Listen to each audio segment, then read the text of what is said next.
Contatos imediatos do terceiro grau. É um assunto realmente fascinante.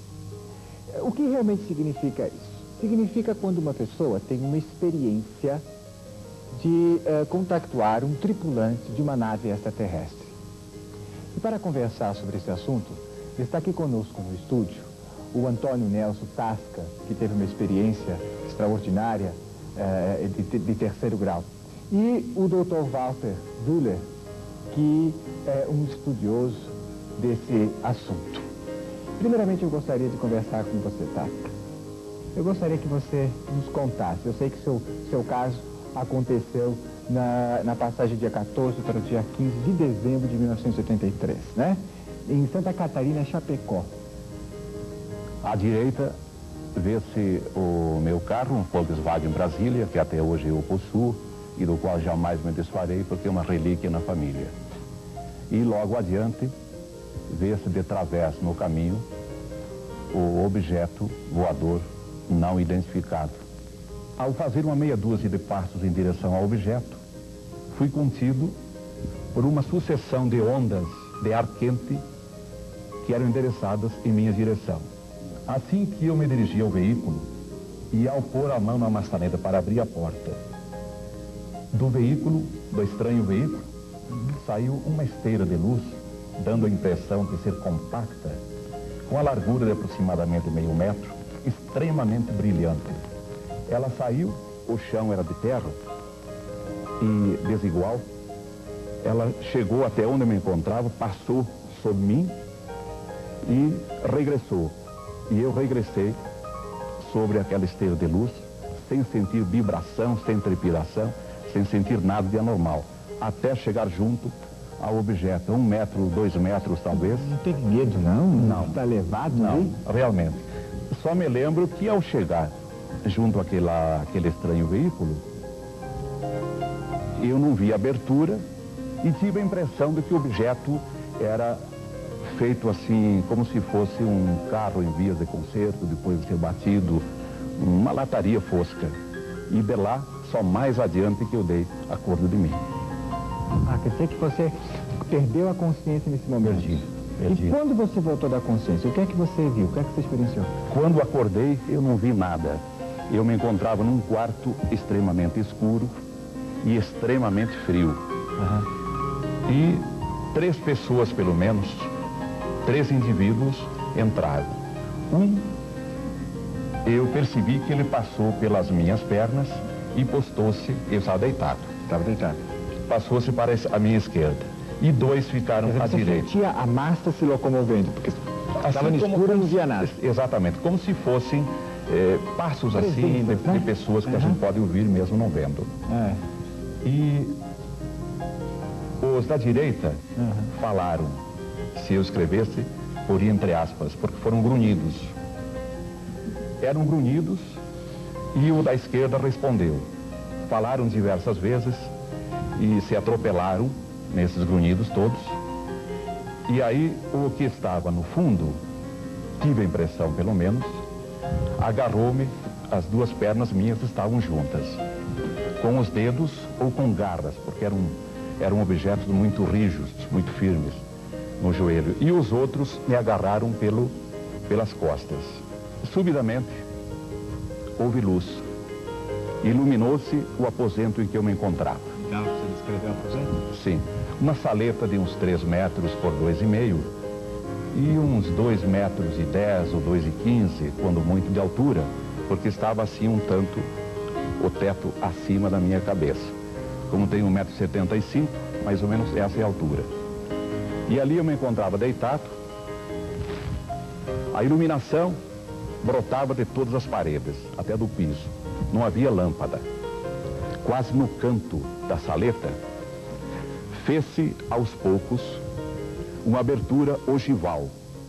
E aquela mulher que subitamente entrou, graciosamente penetrou no recinto em que eu me encontrava e que entrou por aquela abertura. Já entrou numa posição com a mão esquerda sobre o peito e a direita erguida assim. Tenha calma, sou de paz e amor. Mas ela não falou. Não, ela só emitiu. Ela só eu recebi telepaticamente essas palavras.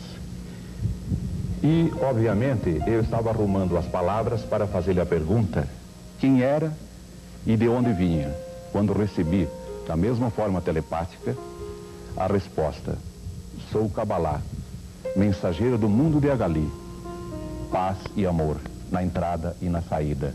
À direita, tanto na parte de baixo quanto de cima, uma representação do diadema que me foi colocado na cabeça. Como é que o senhor começa a investigar um caso desse? Bom, em primeiro está em jogo a personalidade da própria pessoa, da testemunha. Tem que ser investigado se ela merece crédito e fé. Segundo é a carta de provas. Muitas vezes deixa o lugar. O lugar da aterrissagem deixa marcas. Deixa marcas, mas não foi esse caso. Não foi, ela não deixou marca nenhuma. A pessoa estava ausente durante 12 horas, a família toda perturbada, achou o carro abandonado na rua, ficou lá junto ao carro, pensando que houvesse um assassinato. Sim, se fosse alguma coisa mais séria, que tivesse acontecido, claro. E ele foi visto na estrada aí, quando caminhou em direção a Chapecó outra vez, porque ele foi deixado lá longe do lugar que ele foi apanhado. Então, esses dados todos, ainda um estranho sinal que só a família depois percebeu. Ele não sentiu nada nas costas, mas estava um ferimento grande nas costas deles que, por acaso, um parente viu quando ele saiu do chuveiro. Quando me encontrei com Tasca, já tinha passado 50 dias quando fiz essa foto que está aqui. Mas os médicos que atenderam Tasca, logo no dia que ele voltou, fizeram essa foto que se vê sulcos muito profundos, uma queimadura muito profunda. No entanto, parece muito estranho que os pelos dentro da queimadura se salvaram, que para mim não tem muita explicação. Aqui em cima, nessa página aí, se vê ainda um gancho que estava segurando um cabo de aço, que está segurando uma torre de alta tensão. E estava fincado no chão junto ao carro do Tasca. Então se vê aqui também, esse gancho foi altamente imantado 5 graus. O carro do Tasca ficou imantado na frente e atrás. Houve relações sexuais entre aquela senhora e mim, mas eu interpretei como um intercâmbio energético do nosso mundo e com o mundo do qual ela proveio. Por que ela está procurando esse contato com o nosso mundo? Ela não explicou? Ela queria deixar alguma mensagem, ela queria dar alguma ajuda? Ele não chegou a perguntar? Ela me deixou uma mensagem. A mensagem começa com o título Advertências da mensageira Kabbalah do mundo de Agali para todos os povos da terra. É preciso que sejam desativadas as armas de guerra capazes de acabar com qualquer espécie de vida aqui existente. É preciso que sejam preservadas a essência da vida humana e as suas funções naturais de reprodução, porque estas terminarão em desastre genético irreversível. E aqui caberia mais uma pergunta. A AIDS talvez seja uma dessas experiências.